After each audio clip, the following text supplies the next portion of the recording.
بسم اللہ الرحمن الرحیم۔ عزیز طلبہ و طالبات، ناظرین، سامعین، آپ کو اردو تعلیم یوٹیوب چینل کی طرف سے سلامی عقیدت۔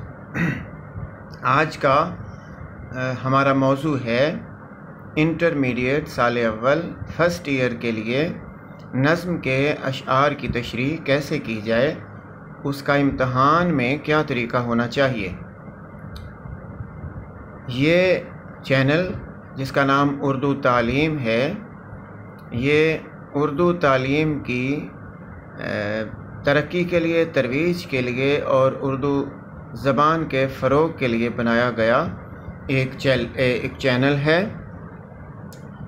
ہمیں امید ہے کہ یہ ویڈیو سال اول کے طلبہ و طالبات کے لیے بے حد مفید ہوگی انشاءاللہ۔ تو آئیے دیکھتے ہیں کہ نظم کے اشعار کی تشریح کا معیاری طریقہ کیا ہے۔ یہ امتحان میں پوچھا گیا دوسرا سوال ہوتا ہے، سوال نمبر 2۔ تو ہم صفحے کے آغاز میں بالکل اوپر لکھیں گے سوال نمبر 2، اس کے نیچے ہی مارکر سے لکھیں گے اشعار کی تشریح، اس کے نیچے لکھیں گے الف حصہ نظم۔ یاد رکھیے اس سوال کے لیے آپ کے پاس 15 منٹ کا وقت ہوتا ہے۔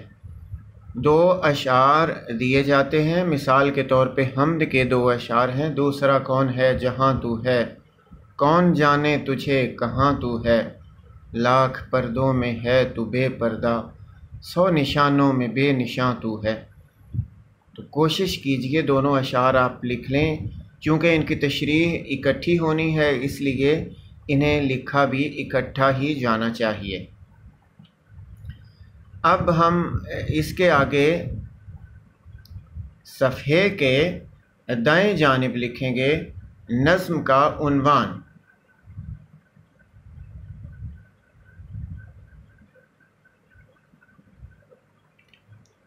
حمد، شاعر کا نام امیر مینائی، شعر کا دونوں اشعار کا مختصر سا مفہوم لکھا جائے گا جو جامع ہونا چاہیے، لیکن یہ 4 سطور سے زیادہ نہ ہو۔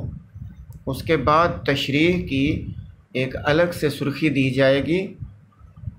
اب اس میں یاد رکھنے والی چیزیں جو ہیں وہ یہ ہیں کہ نظم کے دونوں اشعار کی تشریح کم از کم 2 صفحات پر مشتمل ہو۔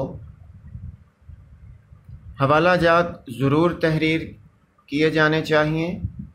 اشعار لازمی اس میں شامل کریں۔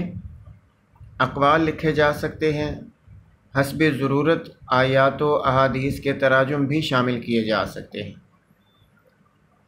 اشعار کی تشریح سے پہلے شاعر کا مختصر تعارف ضرور بیان کیا کریں، اس سے پتہ چل جاتا ہے کہ آپ واقعی اس شاعر کے تخیل سے واقف ہیں۔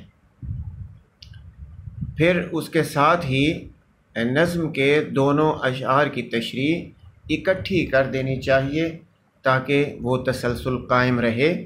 اگلی ویڈیو سے انشاءاللہ ہم باقاعدہ حمد کی تشریح سے شروع کریں گے۔ پہلے حصہ نظم کریں گے، پھر حصہ غزل کریں گے، اور آخر میں ہوگا ہمارا نثری اسباق۔